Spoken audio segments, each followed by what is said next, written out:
الحمد لله نحمده ونستعينه ونستغفره ونعوذ بالله من شرور أنفسنا ومن سيئات أعمالنا من يهده الله فلا مضل له ومن يضلله فلا هادي له أشهد أن لا إله إلا الله وأشهد أن محمدا عبده ورسوله لا نبي بعده اللهم صل وسلم وبارك وكرم على حبيبنا وشفيعنا وقرة أعيننا محمد وعلى آله وصحبه وسلم تسليما كثيرا أما بعد. Kepada iman jemaah sekalian, Bapak Ibu yang semoga senantiasa dirahmati oleh Allah. Alhamdulillah, mari kita terus bersyukur kepada Allah Subhanahu wa taala. Hingga detik ini kita diberikan oleh Allah kesehatan, keimanan, keislaman, sehingga masih bisa melaksanakan ibadah puasa Ramadan, di mana kita telah melalui separuh dari bulan Ramadan.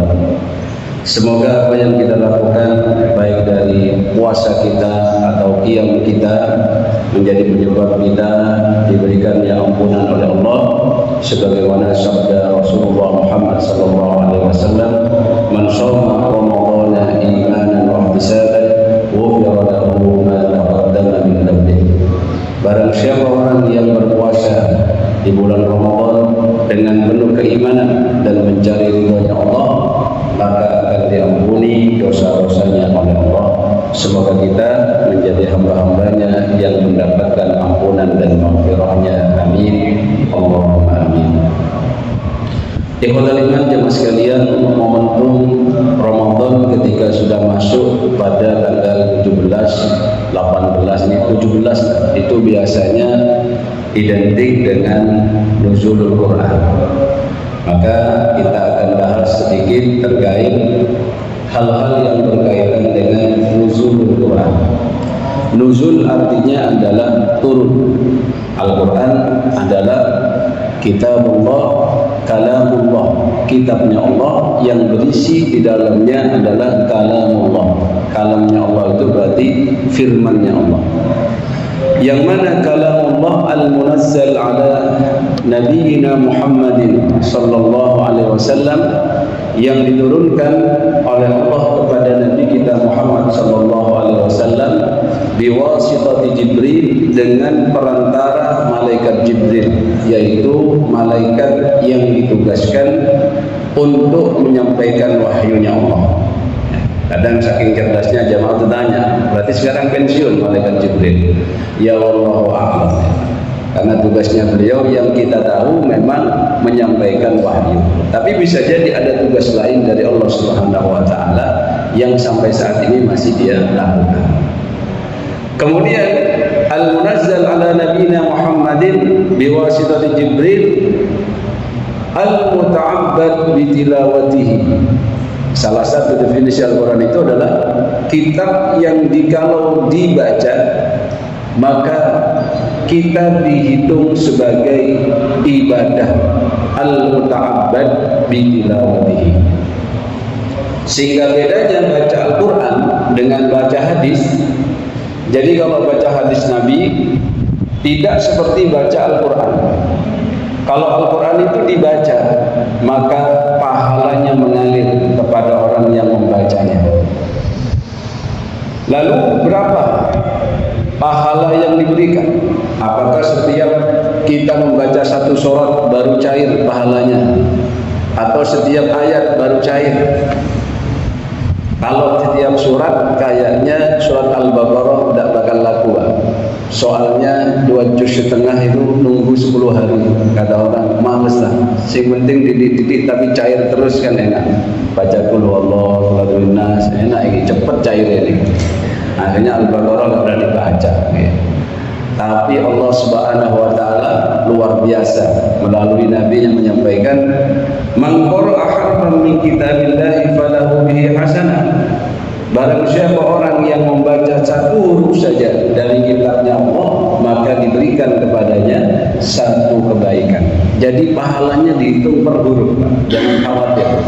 Dengan baca surat apa saja, ayat apa saja, pokoknya baca sesuai dengan tuntunannya, maka diberikan pahala satu hurufnya satu kebaikan. Wal hasanatu bi asyri amsalihha, kata Nabi, dan kebaikan itu dilipat gandakan menjadi 10 kali lipat. La aqulu alif lam mim harfun, saya tidak mengatakan ketika Anda membaca alif lam mim itu satu huruf, tidak, walakin alifun harfun, tetapi alif satu huruf, walamun harfun, dan lam satu huruf, wa mimun harfun, dan mim satu huruf. Jadi kalau sampai saat ini panjenengan sudah ada yang khatam, wah itu berapa itu pahalanya? Yang repot ini sudah malam 18 masih belum mulai, masih Al-Fatihah, masih dibalen-baleni Al-Fatihah. Ya monggo lah, sesuai, ada yang bilang nanti saja saya pas cuti baru saya mulai khatamannya, cuti bersama nih. Akhirnya pas cuti sibuk mudik tidak jadi baca, repot juga nih. Jadi mari kita gunakan fursah atau kesempatan ini, karena memang identiknya Ramadan ini dengan Syahrul Quran. Katanya Ramadan Syahrul Quran, Ramadan itu bulannya Al-Quran. Sehingga banyak memperbaca Al-Quran di sini akan mendapatkan banyak kebaikan.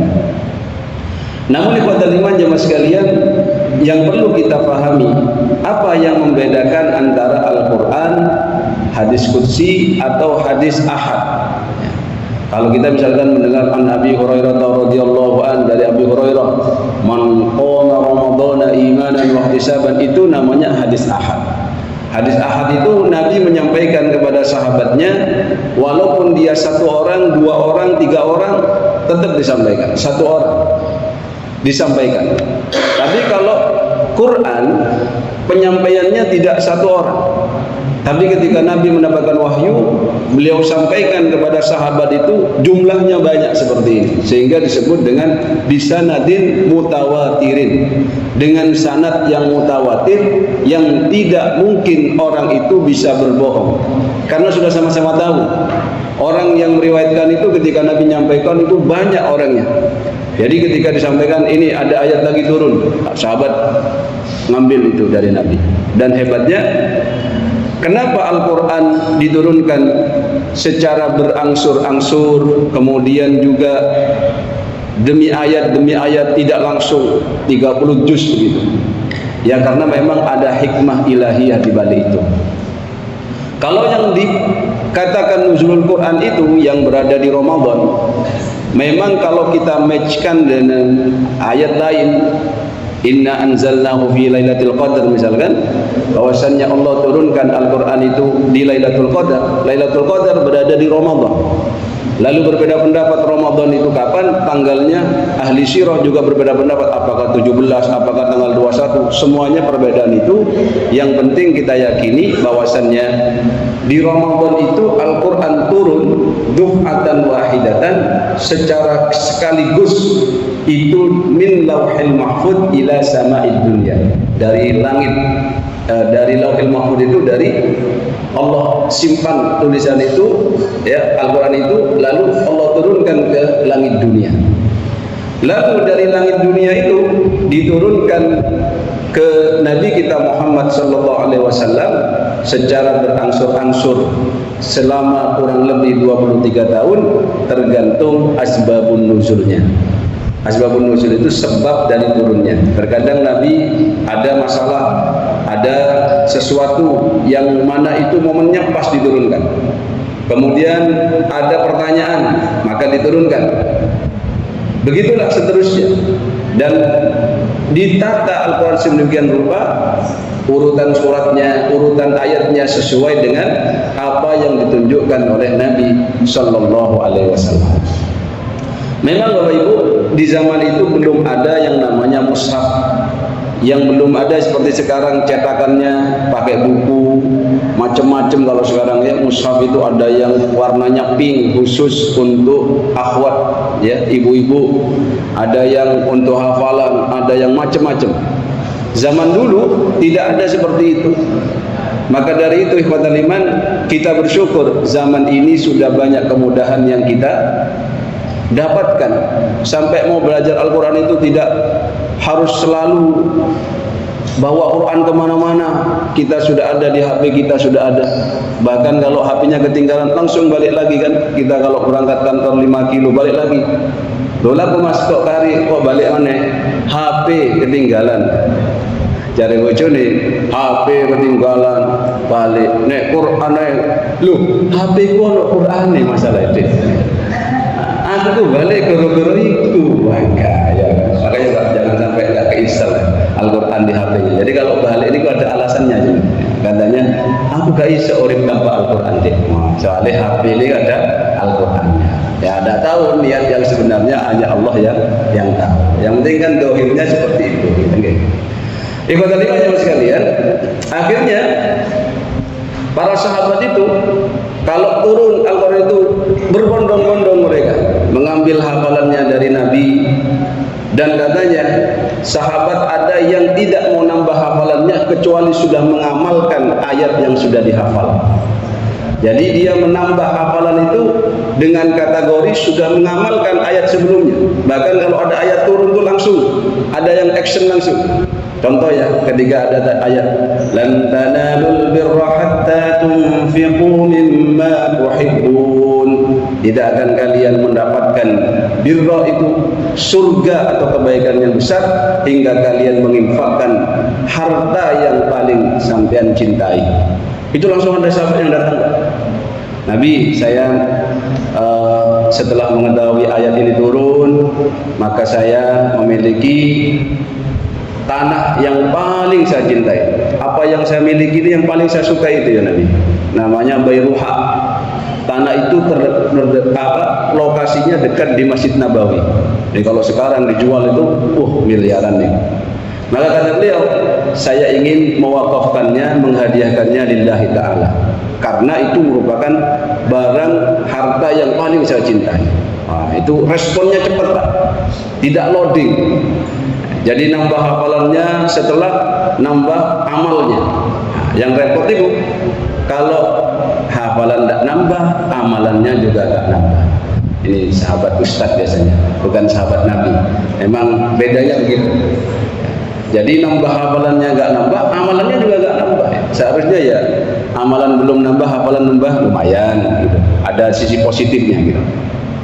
Dan ibu tadi banyak sekalian, sisi positifnya Al-Quran diturunkan berangsur-angsur banyak sekali. Bahkan ada yang disebut dengan hikmah tasyri'iyah. Sampai ketika penurunan pengharaman khamr itu sampai 4 kali turun. Kenapa? Karena memang khamr itu menjadi peristiwa atau kebiasaan yang mendarah daging di kalangan orang Arab. Jadi mereka kalau minum khamr itu biasa. Khamr itu kalau sekarang zaman dulu adalah Nabi itu fermentasinya anggur. Kalau sekarang apa? Wine ya. Wine niku lah. Kira-kira kalau wine niku mahal atau murah niku Pak? Mahal niku. Sak cangkir ada yang kata murid saya 300.000. Saya nanya, apa bedanya sama oplosan niku? Ya bedanya Pak Ustaz, kalau gelingnya sama katanya. Geling tellernya itu sama. Mungkin lebih dahsyat oplosan niku, makanya cepat mati nih. Ya. Kalau ini sininya beda ke sini. Anget-anget gimana? Tapi harganya mahal itu Pak. 300.000. Nah, kalau kita beli mahal-mahal kan rugi. Mending beli air galon 300.000 buat keramas juga buat minum bisa nih. Akhirnya ikhwatal iman, kalau orang Arab dulu, kalau jenengan bertamu ke rumahnya, disuguhi nabi atau khamr itu adalah penghormatan. Gitu. Jadi bayangkan saja, jenengan bertamu dikasih suguhan minuman senilai 300.000. Ya kan biasanya cuma air, mineral sama permen. Itu 1.000 lah. Ini 300.000, itu penghormatan. Karena berdarah daging itu, maka Al-Quran faham gimana kondisi orang Arab pada saat itu. Diturunkan pelan-pelan, disindir dulu bahwasannya dalam khamr itu memang ada manfaatnya, tapi madaratnya jauh lebih besar. Akhirnya orang sudah mau, yang sadar sudah tidak mau minum. Ada yang tetap minum saja sampai dia masuk sholat mabuk gitu. Langsung ada perintah lagi, tidak boleh mabuk kok, sholat kok mabuk. Akhirnya dia kak oleh nih habis sholat mabuk. Akhirnya mengurangi. Nek ngombe mari isya, jadi enak lumayan. Subuh wis sadar. Gitu. Habis itu ada percekcokan itu antara suku Aus dan Khazraj, baru diturunkan innamal khamru wal maisiru rijsun, pokoknya rijsum min amali syaitan fajtanibu, maka hindari, jauhi. Baru mereka Pak, ketika ada seperti itu katanya di Madinah itu, seakan-akan penduduk Madinah itu becek dengan khamr. Kenapa? Karena dibuang-buang Pak, dibuang itu. Misalkan panjenengan pakai emas gitu ya, ketika ditegur, mas sampean laki jangan pakai emas, itu langsung dibuang. Ada sahabat seperti itu, langsung dibuang. Ketemu sampai rombengan langsung dicukur nih. Tapi kalau kita bisa jadi ditegur, itu haram. Mana kita kena bojo kowe, nek bojoku lah gak apa-apa mungkin. Ya enggak apa-apa. Soalnya bojone wis gelangan karet. Wis tak kayak niki gitu Pak.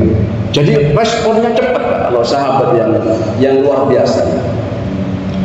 Termasuk jikalau dibacakan itu, kalau orang yang benar-benar beriman dibacakan Quran itu bergetar hatinya, bertambah keimanannya.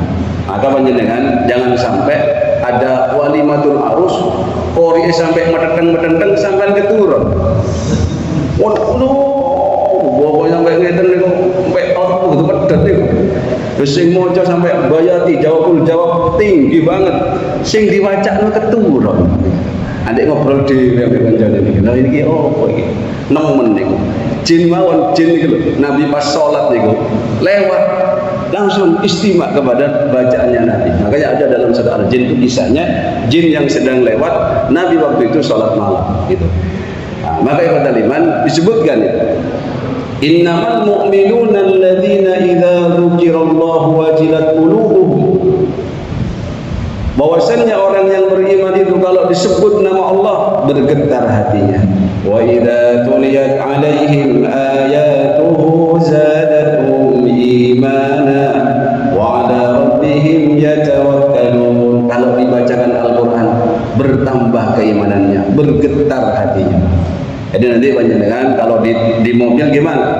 Kalau Ramadan ini saran saya, mobilnya setelnya Al-Quran saja, jangan dangdut terus gitu. Ramadan itu Quran pun, hataman. Punya saya itu nyetel itu kayaknya sudah nyampe juz 28 lagi. Ya.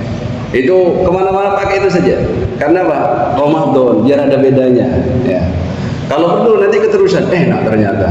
Selama Ramadan kok diiringi Al-Quran, berangkat kerja, dengerin Al-Quran, tafsirnya juga ada, kemudian pulang kerja juga begitu, hatam lama-lama tuh. Tapi orangnya juga ngaji Pak, jangan mobilnya dok, nanti mobilnya masuk surga. Sekarang teknologi canggih, pada nomor itu bolpen itu ditunjuk, kesenangan dia, akhirnya bolpen itu tunjuk si ngaji, terus dari malaikat, kapan aku ngaji nih mas? Bolpennya dok aja ngaji gitu. Nah, ini ibadah iman. Kadang teknologi canggih tapi kita lalai. Lalu bagaimana kewajiban kita terhadap Al-Quran ini? Ya selain kita membaca, kemudian mentadaburi, kemudian melakukan yang inti. Jadi kalau dalam surat Al-Quran disebutkan dan dikatakan wa qala ar-rasulu ya rabbi inna qaumi ittakhadhu hadzal qur'ana mahjura, dan berkata Nabi, wahai Allah ya Rabb, telah dijadikan hamba-hambamu, umat-umatku itu melalaikan terhadap Al-Quran. Apa maksudnya itu? Orang yang tidak memiliki waktu membaca Al-Quran dikatakan orang yang lalai terhadap Al-Quran. Padahal ada perintah dalam hadis, Iqra'ul Quran fa innahu ya'ti yaumal qiyamati syafi'an li ashabi. Baca Al-Quran karena nanti hari kiamat dia akan datang menjadi syafaat. Lalu orang yang tidak bisa mentadabburinya, afala yatadabbaruna Al-Quran, hanya bisa baca tapi tidak pernah tadabbur. Tadabbur itu baca ayatnya, baca terjemahannya, karena sekarang sudah banyak terjemahannya. Kalau bisa syukur-syukur panjenengan sudah bisa menerjemahkan sendiri karena sudah menghafalkan, karena sudah ikut itu ada sekarang program tarjim Al-Quran. Akhirnya kalau ada orang yang ngimami, misalkan sholat di Ampel yang ngambil satu juz, jenengan seakan-akan mendengarkan kisah-kisah dan perintah dan larangan dalam Al-Quran itu, sehingga sholat itu langsung dapat nasihat dari apa yang dibacakan imam. Maka ibadah iman penting kita itu belajar. Sekarang kalau ada kursusan itu yang laris nih loh, kursus bahasa Inggris rata-rata. Nah niki napa zaman dulu pen baru buka UPT bahasa nih. Dibuka bahasa Inggris, bahasa Arab, bahasa Korea. Niku yang bahasa Arab cuma daftar 3 orang. Akhirnya gak jadi buka nih waktu itu. Akhirnya semester depannya dibuka lagi, Pak. Mohon sabar Pak Imam, katanya pengurusnya. Daftar meningkat jadi 2 orang. Ya. Akhirnya buka lagi tuh Bu, tidak ada, nggak jadi. Tapi yang Mandarin bisa jalan, berapa kelas, 1 kelas. Bahasa Inggris jalan semua. Gitu. Tapi urusan bahasa Arab, tidak ada yang daftar. Repot ya.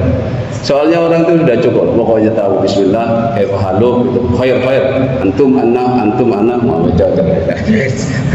Cukup ini, kayak Islami itu aslinya dalam artian dianggap cukup. Padahal kalau kita mau baca Al-Quran lalu tahu artinya, itu seakan-akan kita dinasehati. Sehingga kalau ada imam itu dia baca sampai nangis, ya dia karena tahu artinya, dia tahu. Dan dia paham asbabun nuzul seperti ini, langsung dia bisa bercermin. Dan yang terakhir, orang yang dianggap meninggalkan Al-Quran itu orang yang sudah tidak mau bertahkim kepada Al-Quran. Kalau ada hukumnya halal, dia bilang haram. Kalau dia di Al-Quran bilang haram gitu, dia masa sih gitu. Kalau cuma sedikit masa tidak boleh. Nah begitu. Ini namanya sama dengan ahlu kitab. Ketika diberikan hukum dalam Al-Quran itu masih protes. Makanya dalam Al-Quran disebutkan, alam tara ilal ladzina utu nasiban minal kitab yud'auna ila kitabillahi liyahkuma bainahum thumma yatawalla fariqum minhum wa hum mu'ridun. Ada orang ahli kitab itu ketika minta hukum, dikasih hukumnya, ketika dijawab dalam Al-Quran dia protes ya. Misalkan ya, dulu ada dia nanya hukum ke Nabi, dijawab tidak puas dia, karena nggak sesuai dengan apa hasil fatwanya, nggak sesuai dengan yang dia inginkan. Nanya lagi ke Sayyidina Abu Bakar, jawabannya sama. Akhirnya nanya lagi ke Sayyidina Umar. Lalu Sayyidina Umar bilang, kamu udah nanya ke siapa aja sebelum ini? Sudah nanya ke Nabi gini, Abu Bakar ini, jawabannya gimana? Ya seperti itu ya, jawabannya seperti gini. Terus kamu minta jawaban dari saya. Lalu Nabi, tunggu ya di sini ya, katanya Sayyidina Umar, tunggu ya. Dia ambilin apa? Dia ambil pedang. Mau dipateni, iki mau munafik iki wis mengingkari Al-Qur'an. Wis dijawab Kanjeng Nabi, dijawab Abu Bakar, sik gak nerima jawabannya. Wis tak pateni ae kesuwen. Melayu Pak, ya, takut orang seperti itu. Makanya kota Liman banyak sekali yang bisa kita ambil dari Al-Qur'an ini, baik dari sisi hukumnya, dari sisi akhlaknya, dari sisi kisahnya, dan 2/3 isinya Al-Qur'an itu adalah kisah-kisah. Panjenengan kalau ingin menjadi suami yang baik, menjadi seorang yang menjaga kehormatan, baca surat Yusuf. Nanti kita akan dapat, Masya Allah, ceritanya Nabi Yusuf itu Pak, sudah diajak begituan di dalam kamar, lari dia sampai bajunya kesobek-sobek nih. Kenapa? Karena menghindari perzinahan. Nah kalau kita ini tidak cocok, loh itu ada daun sobek-sobek belas, tapi ya saya meteng, ya jadi sama-sama mau ya. Repot, nggak pakai sobek. Ya. Itu kota Liman. Oh mau jadi siapa? Mau jadi sosok ayah yang luar biasa? Bacalah surat Luqman. Lihat, oh bagaimana Luqman itu mendidik ya putranya. Atau kita mau menjadi seorang wanita yang Masya Allah solihah, yang bisa menjaga kehormatannya, baca bagaimana kisahnya Maryam di surat Maryam. Waktu sampean pengen ngerti jin, soalnya sering kesurupan, oh baca aja surat jin. Gimana ini jin ini ya, ketemu sama jin itu gimana gitu loh. Soalnya ada orang kan sekarang aneh-aneh, nikah sama jin gitu kan, sampai pohon ini loh, dah ono bojo nih ya, endi pun jin ini pinggir loh, apa gak ketok wonten Pak, viral nih ya. Bahkan ada nek poligami ojo ambek menungso sing loro, sing kedua ambek jin ya. Malah enak, wis repot pokoknya. Maka bacakan, dan Al-Quran itu disebutkan dalam surah Yunus ayat 57, ya ayyuhan nas qad ja'atkum mir rabbikum mau'idhatum mir rabbikum, telah benar-benar datang kepada kalian mau'idhah, nasihat terbaik, yaitu dalam Al-Quran itu ya. Kemudian wasyifaun lima fis sudur, dan obat bagi hatimu di dalam dadamu yang mungkin punya penyakit hasud, benci, iri, dengki, semua itu obatnya dalam Al-Quran. Bahkan bisa dibacakan dengan Al-Quran. Bahkan yang sakit, benar-benar sakit yang sudah putus asa dari dokter itu juga kadang memang disembuhkan oleh Allah melalui bacaan Al-Quran. Seperti ruqyah syariah, terapi Quran itu Pak. Wahudan dan petunjuk, warahmatun lil mu'minin dan rahmat bagi orang-orang yang beriman. Saya pikir itu yang bisa saya sampaikan. Ada sesi tanya jawab atau sambung? Sambung ya. Tidak ada tanya jawab ya. Alhamdulillah, semoga kita di Ramadan ini benar-benar bisa menjadikan Ramadan sebagai syahrul Quran, bisa mengejar ketertinggalan kita. Jikalau ada yang bertanya mana yang diutamakan, khatam atau bagaimana, aku copot deh baca, kita mawas diri sendiri. Kalau bacaannya belum bagus, saran saya bukan hanya target khatam, tapi harus ada perbaikan bacaan di bulan Ramadan ini. Ngaji ke guru walaupun seminggu 7 kali misalnya, ya, atau seminggu 10 kali gitu. Nah, sehingga ada setiap Ramadan itu ada perbaikannya gitu. Karena orang yang mau belajar seperti itu ya akan mendapat pahala oleh Allah bahkan lebih banyak. Dikatakan ya, alladzi yaqra'ul Qur'an wa huwa mahirun bihi ma'as safaratil kiramil bararah. Orang yang baca Qur'annya bagus sebagaimana yang diajarkan Nabi, itu digolongkan bersama malaikat yang mulia. Walladzi yatata'atu fihi wa huwa 'alaihi syaqun falahu ajran. Mereka yang belajar Al-Qur'an sampai terbata-bata, dimarahin sama gurunya, oh itu sulitnya luar biasa katanya. Aduh mah cangkeme sampean kok kudu tak tempeleng jarene guru ini misalnya. Niku diberikan pahala 2 kali. Nah, itu ditingkatkan kualitasnya. Kalau sudah bagus bacaannya, tingkatkan di tadabburnya.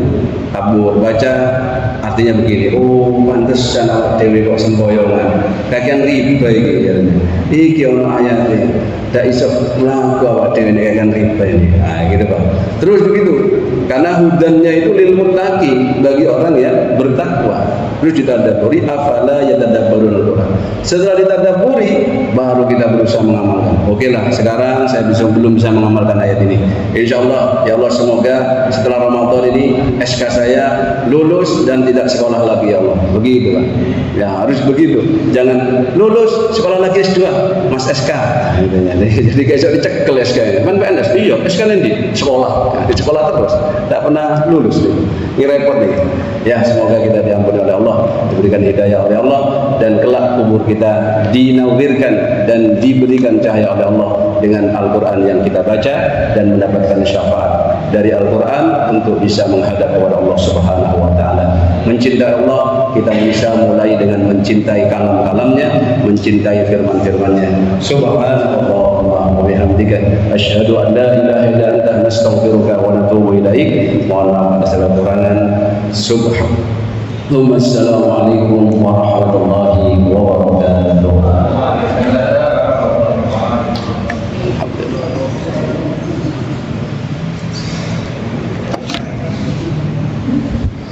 Saya. Masya Allah.